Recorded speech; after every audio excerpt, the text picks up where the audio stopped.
वज़ीर-ए-आज़म शहबाज शरीफ का गैर मुल्की दौरा मज़ीद तवील हो गया। पहले लंदन पहुँचे, फिर अमरीका और अब वापस मुल्क आने के बजाय भाई से मिलने लंदन चले गए। शाहाना अखराजात, अवाम के पैसों पर कीमती होटलों में क़याम। लंदन में साबिक़ वज़ीर-ए-आज़म नवाज शरीफ से मिलेंगे। मुलाकात में अहम फैसले होंगे। इसहाक डार की वतन वापसी का हतमी फैसला आज की मीटिंग में होगा।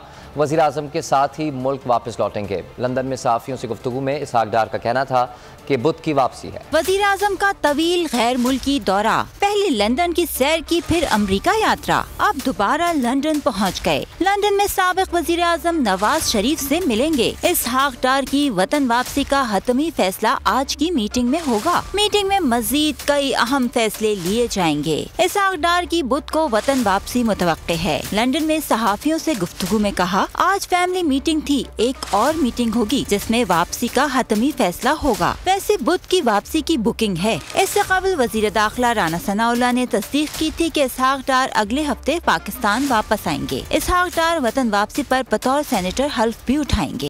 मैं हूँ इमरान रियाज खान। अब आप मुझे देख पाएंगे सिर्फ बोल न्यूज़। इमरान रियाज खान साहब जो हैं वो बोल फैमिली का हिस्सा बन गए हैं। बड़े अरसे बाद किसी चैनल ने हौसला किया है, तो मुझे ऐसा लगता था कि हमें बोलने की इजाजत नहीं मिलेगी, लेकिन बोल ने डिसाइड किया कि बोलने की इजाजत वो लेकर देंगे। मुझे बोल की एक चीज बहुत अच्छी लगी कि बोल ने कैटेगोरिकली कहा कि जो करना है करो, हमने अपना कोई बंदा नहीं निकालना। इमरान खान बोल के साथ जुम्मे से इतवार रात 10 बजे। सबसे ज्यादा व्यूज, सबसे ज्यादा रील्स और सबसे ज्यादा रेटिंग के साथ बोल अब भी नंबर 1 पोजीशन पर बरकरार। सब्सक्राइब करें और बेल दबाएं ताकि कोई खबर रह न जाए।